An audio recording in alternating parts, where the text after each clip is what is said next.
إن الساعة لآتية لا ريب فيها ولكن أكثر الناس لا يؤمنون. الحمد لله رب العالمين والصلاة والسلام على خير خلقه سيدنا ومولانا محمد وآله وأصحابه أجمعين. أما بعد، فأعوذ بالله من الشيطان الرجيم. بسم الله الرحمن الرحيم. لا أقسم بيوم القيامة ولا أقسم بالنفس اللوامة. صدق اللہ العظیم. معزز حاضرین، یہ آیت کریمہ جس میں قیامت کا ذکر ہے، اللہ رب العزت قسم کھا رہے ہیں روز قیامت کی. اور قیامت کا دن ایک آنے والا مرحلہ ہے. جیسے دنیا میں صبح آئی ہے تو شام بھی آنے والا مرحلہ ہے یقیناً، اگرچہ وہ بالکل اس کی ضد ہے. اگر دنیا میں ایک شخص آیا ہے تو اس نے دنیا سے جانا بھی ہے یقیناً، اگرچہ دنیا میں آنا اور دنیا سے چلے جانا دونوں آپس میں ضدیں ہیں. قیامت ایک لمحہ ہے، اللہ نے اس کو پوشیدہ رکھا ہے اس کے وقت کو، لیکن اس کی علامات بیان فرما دیں کہ کچھ علامات تو وہ ہیں کہ جو قیامت سے بہت پہلے ہی واقع ہو جائیں گی. جیسے آپ صلی اللہ علیہ وسلم کا دنیا سے چلے جانا، نبوت کے دروازے کا بند ہو جانا، اور چاند کے 2 ٹکڑے ہو جانا. اور کچھ علامات وہ ہیں جو درمیان میں آئیں گی، جو نہ تو قیامت کے سے بہت دور ہیں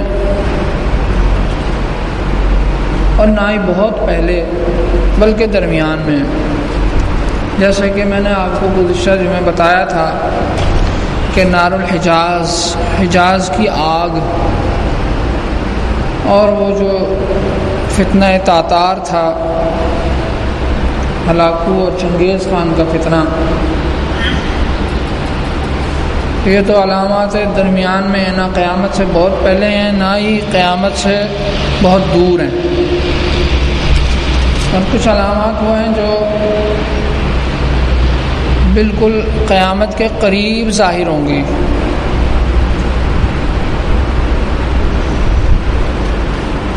کچھ تو ایسی ہیں جو ظاہر ہونے کے بعد توبہ قبول نہیں ہوگی، جیسے سورج کا مغرب سے نکلنا، دابۃ الارض کا آنا، وہ تو حضرت عیسیٰ علیہ السلام اور امام مہدی کے بعد ہوں گی ظاہر، وہ بھی جب دنیا سے چلے جائیں گے. اس سے پہلے امام مہدی اور عیسیٰ علیہ السلام کے آنے سے پہلے کی کچھ علامات ہیں جن کو آخری زمانے کی علامات کہہ کے حدیث میں ذکر کیا گیا ہے. وہ علامات تو بہت ہیں، لیکن مقصد آج کا یہ ہے کہ اسے اس انداز سے بیان کریں ہم کہ آپ کو اپنے موجودہ زمانے کا اندازہ ہو جائے کہ ہم کہاں پر چل رہے ہیں، کہاں کھڑے ہیں، کون سی علامات جو ہیں ہمارے اس زمانے میں وہ علامات جو ظاہر ہو چکی یا ہو رہی ہیں یا ہونے والی ہیں، اس کے فاصلے کا کچھ نہ کچھ اندازہ ہو ہمیں. سب سے پہلا تو یہ ہے کہ حضور اکرم صلی اللہ علیہ وسلم نے فرمایا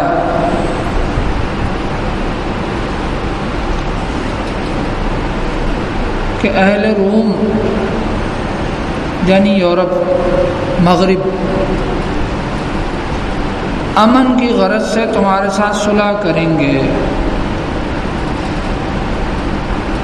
پھر تم مل کر کسی دشمن پر حملہ کرو گے،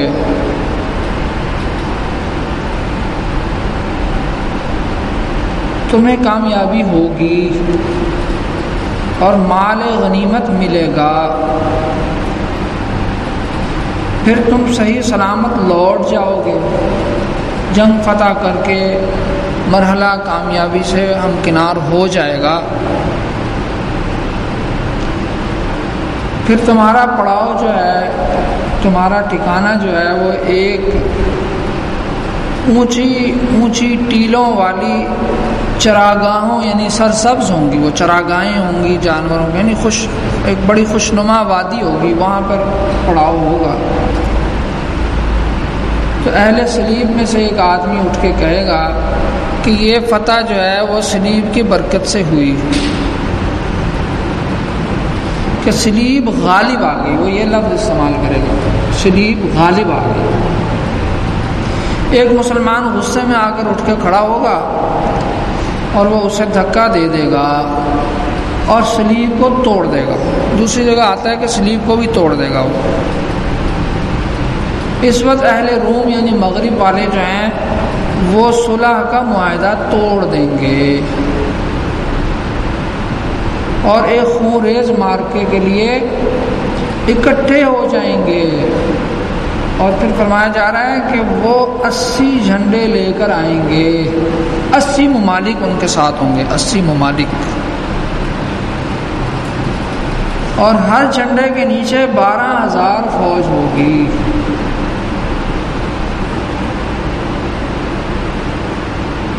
اور یہ فوج جو ہوگی اس مارکے کی وجہ سے جو باہم ہوگا پھر مسلمان اور عیسائیوں کا،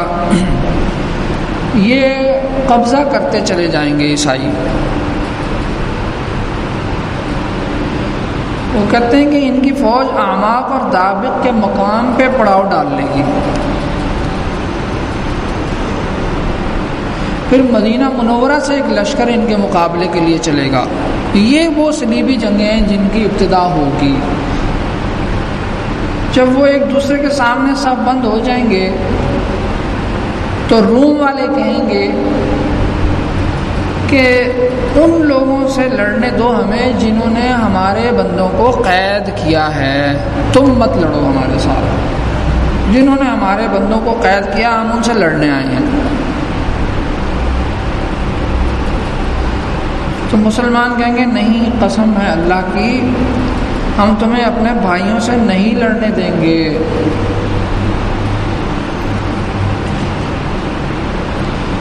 تو یہ جو قیادت ہوگی اس وقت کی، اس کے بارے میں حدیث میں آتا ہے کہ یہ قیادت امام مہدی کر رہے ہوں گے اس لشکر کی۔ تو معلوم یہ ہوا کہ یہ جو ایک عالمی بلاک بن رہا ہے، جو تھوڑا تھوڑا اب نظر آنا شروع ہو گیا ہے، شام کی زمین میں آپ غور کریں تو وہاں امریکہ، یورپ، وہ تو دے رہے ہیں مسلمانوں کا ساتھ، اگرچہ منافقانہ ہے، اور روس اور چین اور ایران جو ہیں وہ ساتھ دے رہے ہیں اس ظالم شیعہ کا جو قتل عام کر رہا ہے بچوں کا، جو اسرائیلی مفادات کی حفاظت کر رہا ہے۔ اب اگر یہی موقع آگے چل کے کسی انہی عالمی طاقتوں سے لڑنے کے لیے، شاید یورپ مسلمانوں کے ساتھ صلح ہی کر لے گا، معاہدہ ہی کر لے گا، اور مسلمان اور عیسائی ایک طاقت بنتے ہوئے بھی نظر آ رہے ہیں۔ آپ دیکھ لیں کہ سعودی عرب میں کتنا جھکاؤ ہے امریکہ کی طرف، پاکستان میں اور مصر میں، سب جگہ پہ مصر ان کا جھکاؤ امریکہ کی طرف ہے۔ امریکہ کا اگر مفاد پیدا ہو جاتا ہے کوئی ایسا، تو وہ کلم کھلا بھی حمایت شروع کر دے گا۔ ابھی تو وہ مخالف نہیں ہے بس، لیکن جو رشیا اور چائنا ہے وہ وہاں پر اس شیعہ حکمران کی جو غاصب ہے اور لوگوں کو قتل کر رہا ہے اس کی حمایت کر رہے ہیں۔ تو اسی طریقے سے فرماتے ہیں کہ حضرت عبداللہ بن عمر رضی اللہ عنہ سے مروی ہے کہ حضور اکرم صلی اللہ علیہ وسلم نے ارشاد فرمایا، جب تم دیکھو کہ مکہ کا پیٹ چاک کر کے نہروں کی طرح بنا دیا گیا۔ تو آپ دیکھ لیں جو سڑکیں ہیں نا جن پہ گاڑیاں چلتی ہیں ان میں سرنگیں بھی بنائی جاتی ہیں اور پانی کے بہاؤ کی مانندی سڑکوں کے اوپر رواں دواں ہوتی ہے ٹریفک۔ تو اس کے پیٹ چاک کرنے سے مراد ہے زمین پھاڑ دینا، زمین کو چاک کرنا۔ زمین پھاڑ کے انہوں نے سرنگیں بھی بنائی ہیں، زمین پھاڑ کے انہوں نے بلڈنگیں بھی بنائی ہیں، اونچی تہ خانے بنائے ہیں، اوپر اٹھائی ہے۔ تو یہ فرمایا جا رہا ہے حضرت عبداللہ بن عمر رضی اللہ عنہ سے مروی ہے کہ حضور اکرم صلی اللہ علیہ وسلم نے فرمایا کہ جب تم دیکھو کہ مکہ کا پیٹ چاک کر کے نہروں کی طرح بنا دیا گیا اور اس کی عمارتیں پہاڑ کی چوٹیوں کے برابر ہو گئیں۔ آپ دیکھ لیں مکہ ٹاور جس پہ گھڑی بنائی ہوئی ہے، فرمایا کہ پہاڑوں کے برابر ہو گئی ہیں تو جان لو کہ معاملہ سر پہ آ گیا۔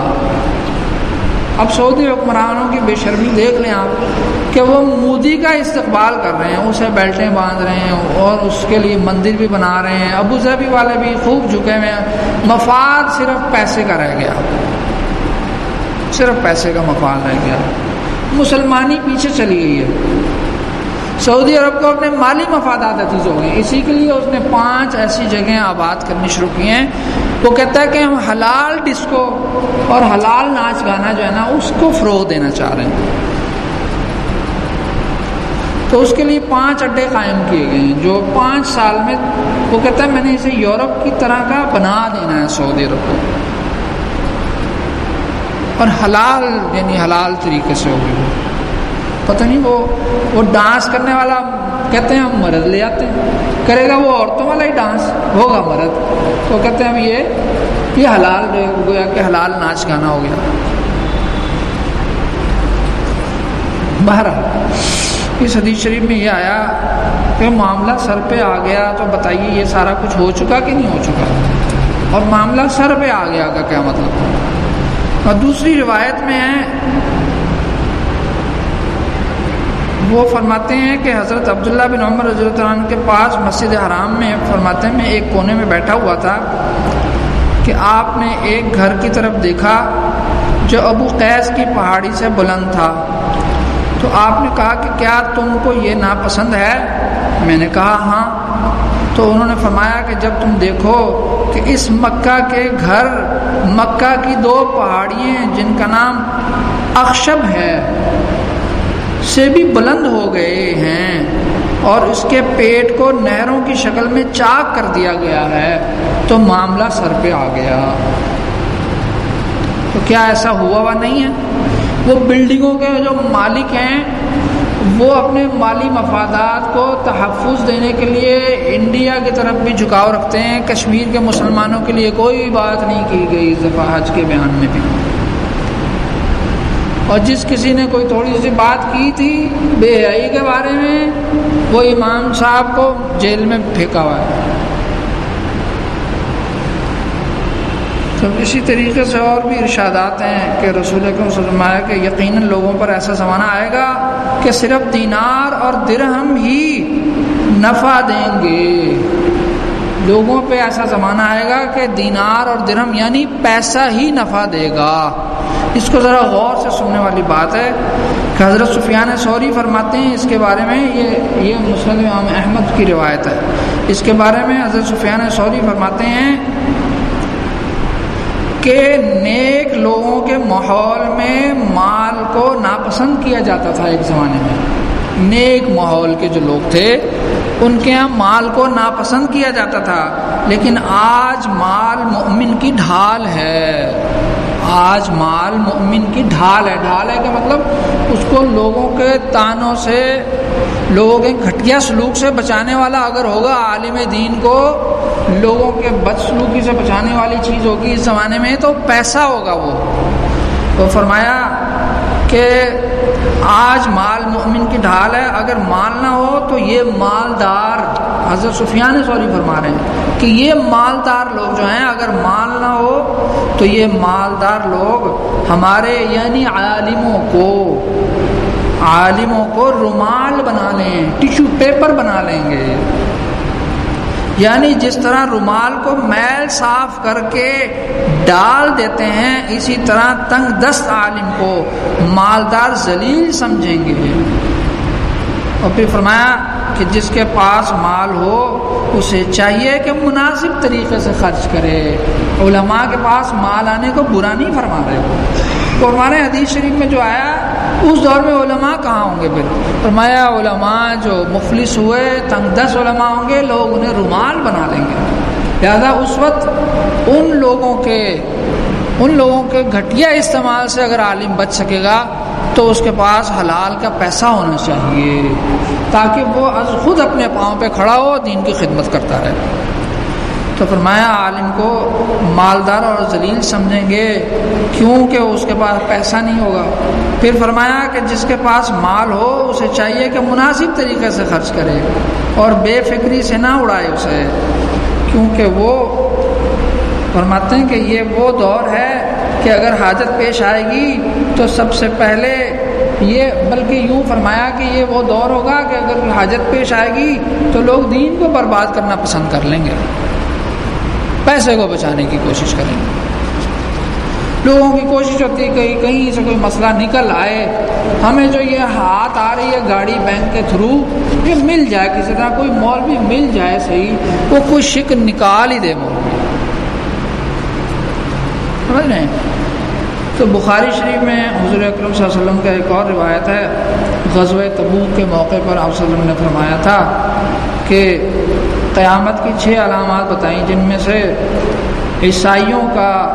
اور مسلمانوں کے درمیان صلح ہونے کا بھی ذکر فرمایا، اور مزید فرمایا کہ عیسائی بد عہدی کریں گے، عیسائی بہانہ ڈھونڈ کے عہد چکنی کر دیں گے۔ بد عہدی کا یہ مطلب ہوتا ہے کہ زبردستی بس جلدی سے توڑ دیں اس عہد کو، اور صلح توڑ کر جنگ کے لیے تمہارے مقابلے کے میں آ جائیں گے، جن کے 80 جھنڈے ہوں گے اور ہر جھنڈے کے نیچے 12,000 سپاہی ہوں گے، جن کی مجموعی تعداد تو آپ اندازہ کر لیں کہ 12,000 کو 80 سے ضرب دینے سے 9,07,000 بنتے ہیں۔ اور بعض احادیث میں ایک بڑی جنگ کا بھی ذکر آیا ہے، مثلا ترمذی اور ابو داؤد کی ایک روایت میں ہے کہ جنگ عظیم، فتح قسطنطنیہ اور دجال کا نکلنا 7 مہینے کے اندر اندر ہو جائے گا، اور فرماتے ہیں یہ تینوں چیزیں قریب قریب ہوں گی اور 7 مہینے میں ہی ہو جائیں گی۔ تو اسی طرح سے ایک اور روایت میں ہے کہ حضرت معاذ بن جبل رضی اللہ عنہ فرماتے ہیں کہ رسول اکرم صلی اللہ علیہ وسلم نے فرمایا کہ بیت المقدس کا آباد ہونا نشانی ہے یثرب کے یعنی مدینے کے برباد اور ویران ہونے کی، اور فرمایا مدینے کی ویرانی نشانی ہے ایک بڑی جنگ کی، ایک بڑی جنگ شروع ہو جائے گی۔ اگر مدینے پر جو ہی آثار شروع ہوں گے عالمی حالات کے، اور لوگ کہیں گے فلاں جگہ بڑا اچھی خوشحالی ہے وہاں چلتے ہیں، دودھ کے مجنو جو اس وقت مدینے میں بیٹھے ہوئے ہیں وہ دودھ کے مجنو جب بھاگیں گے وہاں سے دودھ پینے دوسری جگہوں پہ، تو فرمایا گیا ہے حدیث شریف میں جس کا مفہوم ہے کہ وہ اگر سمجھیں تو ان کا مدینے میں ٹھہرا رہنا ہی ان کے لیے بہتر ہے، لیکن نکل جائیں گے وہ خوشحالی کے چکروں میں، دوسری جگہوں پہ منتقل ہو جائیں گے۔ میرا خیال ہے شاید یہ جو 5 جگہیں آباد ہو رہی ہیں سعودی عرب کی، بظاہر بڑی خوشحالی کے گولڈن چانسز نظر آئیں گے لوگوں کو، تو جو مدینے میں کمائی کے لیے گیا ہوا ہے نا طبقہ، وہ یہاں سے خود ہی نکل کے باہر چلا جائے گا۔ تو بہرحال وہ فرمایا کہ ویران سے مراد ہوتا ہے بے آباد ہونا، اس کا ویران سے مراد یہ نہیں کہ قتل عام ہوگا وہاں، یہ نہیں ہے، بلکہ اس کا بے رونق ہو جانا ہے، سمجھ رہے ہیں؟ اور یہ نشانی ہوگی بڑی جنگ کی، اور بڑی جنگ کا ہونا نشانی ہے قسطنطنیہ کا فتح ہونا، اور قسطنطنیہ کا فتح ہونا نشانی ہے دجال کے نکل آنے کی۔ اب دجال اصفہان سے نکلے گا، جب انہیں نکالا گیا تھا ایک موقع پر یہودیوں کو، تو یہ ایران کا شہر ہے اصفہان، اس میں یہ آباد ہوئے تھے اور گھر بنائے، پھر ان کی نسلیں وہیں آباد ہو گئی، اس کو نام بھی یہودیہ ہے اس آبادی کا، اور وہیں سے کانا دجال کا ظہور ہوگا۔ تو تو یہ بھی ہو چکا، یہودیہ بھی وہاں آباد ہو گئے اصفہان میں، اور یہودیوں کے یہاں ہی اس کی یہودی اس کے ساتھ ہوں گے، یہ بھی ہو چکا ہے کام۔ مکہ میں بڑی بڑی بلڈنگیں بھی بن چکی ہیں، اور زمین کو پھاڑ دیا گیا نہروں والے انداز میں، اور بلڈنگیں پہاڑوں کی چوٹیوں سے اونچی ہو گئی ہیں، اور فرمایا کہ اس وقت ہوگا تو معاملہ سر پر آ گیا، اور معاملہ سر پر آنے میں جو تھوڑی بہت گنجائش تھی وہ موجودہ حکمران جو سعودی عرب کا ہے وہ پوری کر رہا ہے، اسے بڑی سٹاف تیز رفتاری سے کر رہا ہے۔ آج آپ کشمیر کے حالات دیکھ لیں کہ اس میں ہم انہیں سوائے جھنڈا دکھانے کے اپنی گاڑی کے اوپر لہرا کے اور کچھ نہیں کر رہے۔ ہم سب نے چوڑیاں پہنی ہوئی ہیں، ہمارے ہر ادارے نے اور ہم عوام نے بھی چوڑیاں پہن کے انہیں دکھا دیا ہے کہ ہم تمہارے لیے سوائے جھنڈا لہرانے کے کچھ نہیں کر سکتے۔ وہ بلا رہی ہیں، ہمیں پکار رہی ہیں، لہٰذا جب وہ مایوس ہوں گے تو اب تنگ آمد بجنگ آمد ممکن ہے کہ کیا حالات کل کو پیدا ہوں۔ بعض علماء کے جو کشف ہیں اس سے تو یہ اندازہ ہوتا ہے کہ یہ بھی ایک محاذ بننے والا ہے، ایک جنگی پوائنٹ بننے والا ہے، اور اس کے نتیجے میں ایک جنگ ہوگی اور جس میں مسلمانوں کا خود بخود فائدہ شروع ہو جائے گا، اور یہ قریب ہی ہے سب کچھ۔ اللہ تعالی ہمیں ان کے شرور اور فتن سے بچائیں، منافقت سے بچائیں، اور پیسے کو دین ہی بنا لیں، ہم دین اور ایمان بنا لیں کہ ادھر دغل فصل کر کے زمینیں بیچ دی لوگوں کی، اور جا کے عمرہ کرائے اور جا کے حج کرائے، اور سمجھے کہ ہم نے تو بڑی عبادت کر لی، اللہ نے اپنے گھر میں بھی بلا لیا، اور جناب ہمیں حج بھی مل گیا تو عمرہ بھی مل گیا، لہذا یہ سارے اعمال ہمارے گویا کہ اچھے ہی ہیں۔ اب رائیونڈ میں ایک صاحب ہیں جو خوب اچھے طریقے سے بظاہر ہر سال حج اور ہر سال عمرہ، ہر سال حج، اور بالکل پڑوس میں غریب عورت ہے، بیوہ ہے، اس کے گھر میں کھانے کو نہیں ہے، لوگ اس کی مدد کرتے ہیں بہانے سے، اور وہ ان کی ایسے غریبوں کی طرف نہیں دیکھ رہے، ہر سال حج اور عمرہ، ہر سال حج اور عمرہ۔ تو یہ ہر سال حج اور عمرہ یہ اپنی خواہشات ہیں، خواہشات پہ چلنے کا نام عبادت نہیں ہے۔ دوسروں کے اللہ رب العزت کے اور شریعت کے تقاضے، ایسے تقاضے پورے کرنا عبادت ہے جس میں آدمی سمجھے کہ میں نے یہ چیز کر لی ہے، اس میں اللہ تعالیٰ زیادہ راضی ہوں گے۔ علماء سے پوچھ کے خرچ کریں کہ اب ہم نے یہ پیسہ خرچ کرنا ہے، ہمیں کس طرح سے زیادہ ثواب مل سکتا ہے، لیکن نہیں، آج کل لوگوں نے علماء کو تو ٹیشو پیپر کی جگہ دے دی ہے، اور بہت سے لوگ علماء کے روپ میں بیٹھے ہوئے ہیں، انہیں تو ٹیشو پیپر پڑھنا ہی مقصد ہوتا ہے، وہ گاؤں دیہات سے آئے ٹیشو پیپر پڑھنے کے لیے ہوتے ہیں، لیکن جو علماء اصلی ہیں وہ لوگ ان کو بھی ویسا ہی سمجھنے لگ جاتے ہیں۔ لیکن اس دور میں ایسے علماء ہیں الحمدللہ کہ جو اپنے پاؤں پہ کھڑے ہیں معاشی لحاظ سے اور دین کی خدمت کر رہے ہیں، اور ان کو عزت ہے، اور وہ آنکھوں میں آنکھیں ڈال کر بات کرتے ہیں۔ کوئی بڑا آدمی بھی آ جائے تو وہ اس سے مسئلے کی بات کرتے ہیں، اس سے زیادہ ٹائم نہیں دیتے کہ یہ پیسے والا آدمی ہے تو میں اسے زیادہ ٹائم دوں۔ ہمارے اکابر کو یہ طریقہ تھا کہ ایک شخص جو کانجی بیچتا تھا سائیکل پر، اس نے مجھے خود سنایا کہ میں فلاں بزرگ کے پاس گیا تو ان کے پاس فلاں ارب پتی آدمی بیٹھا تھا ان سے ملنے کے لیے، انہوں نے مجھے جب پتہ چلا میں کپڑا بیچتا ہوں پھیری لگا کے، اور موسم آنے پہ کانجی بیچتا ہوں سڑکوں پہ پھر کے سائیکل پہ، تو انہوں نے مجھے ہی توجہ کا مرکز بنایا، میرے سے باتیں کرتے رہے، آدھا گھنٹہ انہوں نے مجھے دیا اور اس شخص کی طرف نظر بھی نہیں اٹھائی۔ یہ ہمارے اکابر کی شان تھی۔ علماء اہل حق ابھی بھی دنیا میں موجود ہیں۔ اللہ تعالیٰ ہمیں اپنے بچوں کو دین پڑھنے کی توفیق نصیب فرمائے ہم سب کو۔ اب ہم نے نہیں پڑھی تو اپنے بچوں کو دین پڑھائیں، کسی ایک کو عالم بنائیں، یا اگر یہ بھی نہیں کر سکے تو یہ جو علم کے مراکز ہیں، مدارس، ان کی حقارت دل میں نہ لائیں، یہ دین کو زندہ رکھے ہوئے ہیں۔ میں بھی اسی مدرسے کا پڑھا ہوا ہوں جو آج کو آپ کو دینی اعتبار سے نشیب و فراز بتا رہا ہوں۔ اللہ تعالیٰ ہمیں اعمال کی توفیق نصیب فرمائے۔